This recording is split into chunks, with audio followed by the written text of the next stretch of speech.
It's nice meeting with you, Joseph. Oh yeah. Well, I just wanna, you know, ask you a few questions. Is that alright? Yeah. Sure thing. Well, I'll start with my first question. Where are you from? New York. Oh, really? New York? What part? Coney Island. Okay. When did you decide to go into writing? Well, it was after the war. Came back. Yeah. I came back and realized I needed to get these thoughts out on paper. So I went and I studied. What inspired you to write this novel? Well, what inspired me was being in the actual war itself. There ain't no topping that. My grandfather was in the war too. How did the development of the story affect you personally and as a writer? Now, writing this book was more for me than for anyone else. Because when I went to war, I felt like there was a lot of things that were unexpressed. And it's a different feeling, I'm telling you, Sebastian, it's a different feeling. And yet, it's just something that people have to know that it's not always easy going. Tell me a little bit about your background, you know. Well, I'm from, not wealthy, more, I guess, poor, Jewish family. Okay, where did you study? Yes, I went and studied at, University of South Carolina and then NYU.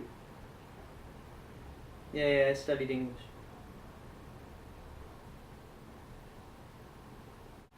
What message did you hope to convey with Catch-22?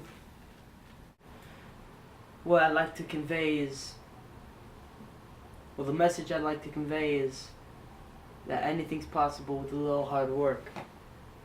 And to always follow your gut feeling and your dream. Now, to be honest, there's a little bit more behind this reasoning. Catch-22 is set in the World War II by its tone and is shaped by the events of the 1950s and an attitude towards all wars, not just one.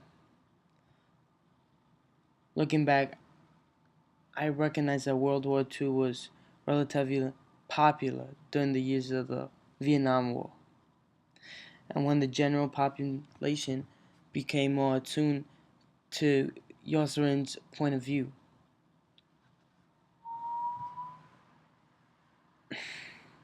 There's a lot more that goes into this book.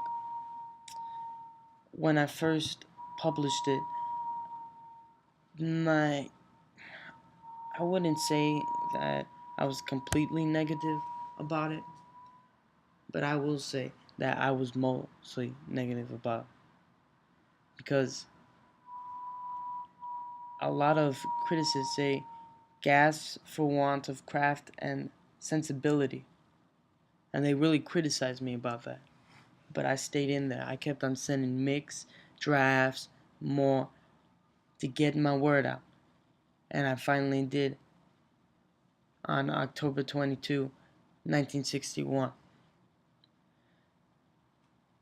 Many critics didn't like my work. They first criticized it, and at first I didn't like it either. I put all my heart and soul into this, and so many critics didn't appreciate the meanings behind it. Literally, after the Vietnam War, it really caught on, and it was really popular due to the other wars that were going on at the time. And this was a war era. And my view on war didn't say it was necessarily good, necessarily bad, but it said that there was a necessary purpose.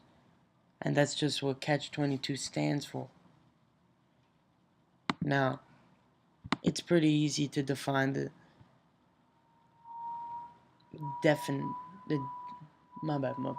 the dictionary definition. Because when I look in dictionaries, all I see is it saying that not that the Catch-22 is of reference in war. It's call it a. I'm sorry, Sebastian. Cat's got my tongue. um, it's a order and command in the war, and a very important one, if I do say so myself, because I was in the war myself, and I can remember this. I remember the first time I heard the Catch-22 phrase. I was flying in my Bombardier, going right across Germany, and I hear Catch-22 saying a mission is impossible.